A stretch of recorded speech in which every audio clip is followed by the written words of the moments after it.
श्रावण मास का महात्मा। श्रावण अथवा सावन हिंदू पंचांग के अनुसार वर्ष का 5वां महीना पड़ता है। इसे वर्षा ऋतु के महीना अथवा पावस ऋतु भी कहा जाता है, क्योंकि इस समय बहुत वर्षा होती है। इस माह में अनेक प्रकार के महत्वपूर्ण त्योहार मनाए जाते हैं, जिसमें हरियाली तीज, रक्षाबंधन, नाग पंचमी आदि प्रमुख हैं। श्रवण पूर्णिमा को दक्षिण भारत में नरियाली पूर्णिमा व अग्नि अभितम, मध्य भारत में कजरी पूनम, उत्तर भारत में रक्षाबंधन और गुजरात में पवित्रो पावन के रूप में मनाया जाता है। त्योहार की विविधता ही भारत की विशिष्टता है। सावन यानी श्रवण माह में भगवान शिव की आराधना का विशेष महत्व है। इस माह में पड़ने वाले सोमवार सावन के सोमवार से जाना जाता है, जिसमें स्त्रियां, विशेषकर कुंवारी लड़कियां, भगवान शिव के निमित्त व्रत रखती हैं। सावन की अनेक पौराणिक कथाएं प्रचलित हैं। एक कथा है कि जब सनत कुमारों ने भगवान शिव से उन्हें सावन महीना प्रिय होने का कारण पूछा, तो भगवान भोलेनाथ ने बताया कि जब देवी सती ने अपने पिता दक्ष के घर में योग शक्ति से शरीर त्याग दिया था, उससे पहले देवी सती ने महादेव को हर जन्म में पति के रूप में पाने का प्रण लिया था। अपने दूसरे जन्म में देवी सती ने पार्वती के नाम से हिमाचल और रानी मैना के घर पुत्री के रूप में जन्म लिया। पार्वती ने युवा अवस्था में सावन महीने में निराहार रहकर कठोर व्रत किया और शिवजी को प्रसन्न कर उनसे विवाह किया, जिसके बाद से ही महादेव के लिए यह विशेष हो गया है। एक दूसरी कथा भी है। मार्केंडु ऋषि के पुत्र मार्कंडे ने लंबी आयु प्राप्ति के लिए सावन माह में ही घोर तप किया था और भगवान शिव को प्रसन्न कर उनसे मृत्युंजय होने का वरदान पाया था, जिससे मिली मंत्र शक्ति के सामने स्वयं मृत्यु के देवता यमराज भी नतमस्तक हो गए थे। भगवान शिव को सावन का महीना प्रिय होने के अनेक कारण हैं। एक कारण यह भी है कि शिव सावन के महीने पर पृथ्वी पर अवतरित होकर अपनी ससुराल गए थे। वहां उनका स्वागत अर्घ्य जल अभिषेक से किया गया। माना जाता है कि प्रत्येक वर्ष सावन माह भगवान शिव इस पृथ्वी पर आते हैं। भूलोकवासियों के लिए शिव कृपा पाने का यह उत्तम समय होता है। पौराणिक कथाओं में वर्णन आता है कि इस सावन मास में समुद्र मंथन किया गया। समुद्र मंथने के बाद जो हलाहल विष निकला, उसे भगवान शंकर ने कंठ में धारण कर इस सृष्टि को बचाया। लेकिन विषपान से उन महादेव का कंठ नीलवर्ण का हो गया। इसी से उनका नाम नीलकंठ महादेव पड़ा। विष के प्रभाव को कम करने के लिए सभी देवताओं ने उन्हें जल अर्पित किया। इसलिए शिवलिंग पर जल चढ़ाने की खासी महत्वता है। यही वजह है कि सावन मास में भोले को जल चढ़ाने का विशेष फल प्राप्त होता है। शिव पुराण में उल्लेख है कि भगवान ने शिव स्वयं ही जल है, इसलिए जल से उनका अभिषेक उनके रूप की आराधना करने के समान है एवं सर्वोत्तम है, जिसका फल भी सर्वोत्तम मिलता है, जिससे कोई संशय नहीं है। शास्त्रों में वर्णित है कि सावन महीने में भगवान विष्णु योग निद्रा में चले जाते हैं। इसलिए यह समय भक्तों, साधु संतों सभी के लिए अमूल्य होता है। यह 4 महीनों में होने वाला एक वैदिक यज्ञ है, जो एक प्रकार का पौराणिक व्रत है, जिसे चौमासा भी कहा जाता है। तत्पश्चात सृष्टि का संचालन का उत्तरदायित्व भगवान शिव ग्रहण करते हैं। इसलिए सावन के प्रधान देवता भगवान शिव बन जाते हैं। सावन मास में भगवान शंकर की पूजा उनके परिवार के सदस्यों संग करनी चाहिए। इस माह में भगवान शिव का रुद्राभिषेक का विशेष महत्व है।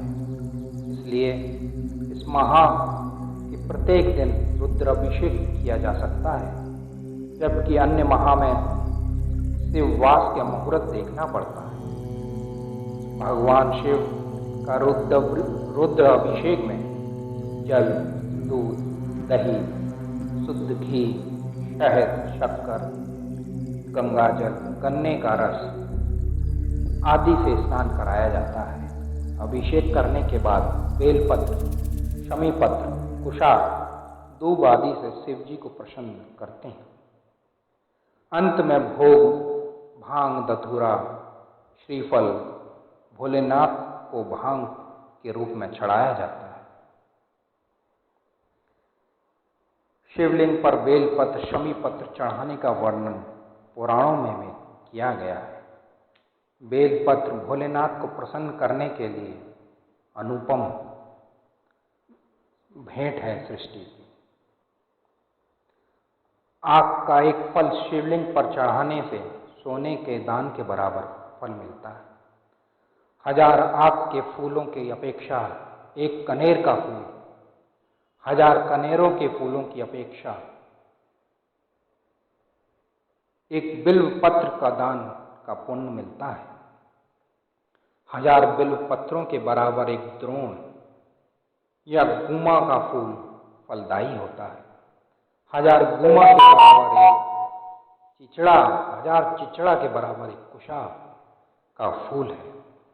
1000 कुश फूलों के बराबर एक शमी का पत्ता, 1000 शमी पत्तों के बराबर एक नील कमल, 1000 नील कमल से ज्यादा एक धतूरा, 1000 धतूरों से ज्यादा एक शमी का फूल है, जो उसके बराबर पुण्य फलदायी होता है। अतः सावन मास में मनुष्य को हर हाल में भगवान शिव की आराधना कर, नियमित उपवास आदि कर उनका श्रवण करना चाहिए। जय श्री भोलेनाथ, जय हर हर महादेव।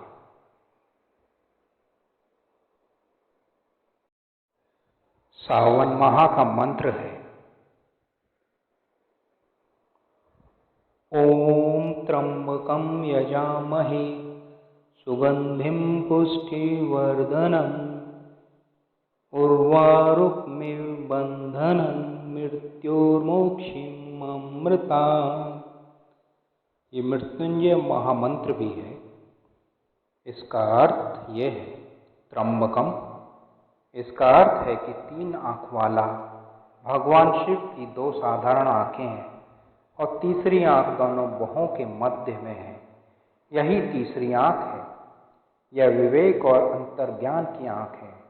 जब मनुष्य विवेक की दृष्टि से देखता है तो उसके अनुभव कुछ और ही होते हैं। इसके जब से विवेक की दृष्टि आने लगती है, यह जामा ही है। इसका अर्थ यह है कि भगवान के प्रति जितनी ज्यादा पवित्र भाव, पाठ, जप रखा जाएगा उतना ही उसका प्रभाव बढ़ेगा। भगवान के प्रति सम्मान और विश्वास रखते ही प्रकृति की ओर देखने का नजरिया बदल जाता है। जब भी हम पूजा पाठ करते हैं तो कुछ विपरीत शक्तियां मन को हटाने का प्रयास करती हैं, लेकिन यदि इन शक्तियों के वेग को रोक लिया जाए तो ईश्वर की प्राप्ति संभव है। सुगंधिम, भगवान शिव सुगंध के पुंज माने जाते हैं। जो मंगलकारी हैं उनका नाम शिव है। उनकी ऊर्जा को यहाँ पर सुगंध कहा गया।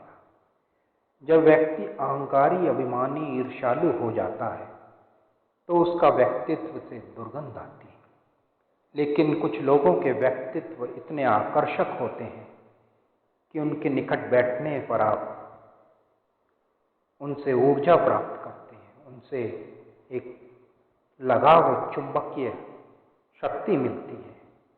उनके बात करने का तरीका अत्यंत महत्वपूर्ण और उल्लेखनीय लगता है। उनकी प्रसन्नता और उनकी सकारात्मक ऊर्जा दूसरों में भी भर जाती है। पुष्टि वर्धनम, इसका अर्थ है कि आध्यात्मिक पोषण और विकास की ओर जाना। मौन अवस्था में रहते हुए आध्यात्मिक विकास अधिक हो जाता है। संसार में ईर्ष्या, घृणा, अहंकार आदि के कीचड़ में रहते हुए कमल की तरह खिलना होगा।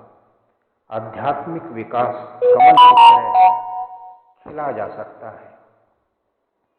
उर्वारुकमेव बंधनम,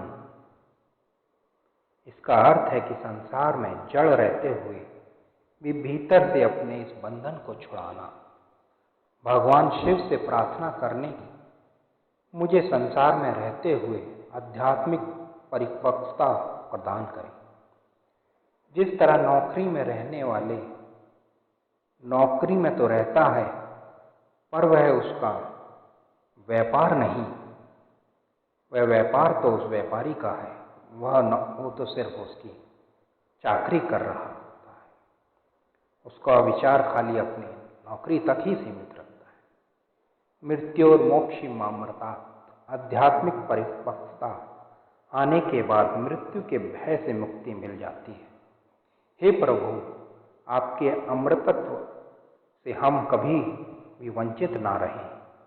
जब वह भाव मजबूत हो जाएगा तब मृत्यु का भय स्वतः ही मिट जाएगा। भय वहीं तक होता है जहां आपको लगता है कि आप कुछ कर सकते हैं, लेकिन जो चीज आपकी पकड़ के बाहर है उसे चिंता कैसी, उसमें शंकालु होना ही मोह है। ऐसे इस मंत्र का जाप करें। भगवान शिव की मूर्ति चित्र के सामने स्वच्छ आसन पर पद्मासन में बैठी रुद्राक्ष की माला से जाप करें। जाप करने से पहले सामने एक पात्र में जल रखें। जाप करने के बाद उस जल को पूरे घर में छिड़क देवें। इससे बुरी शक्तियों का प्रभाव कम होगा एवं आध्यात्मिक ऊर्जा में वृद्धि होगी। जय भोलेनाथ।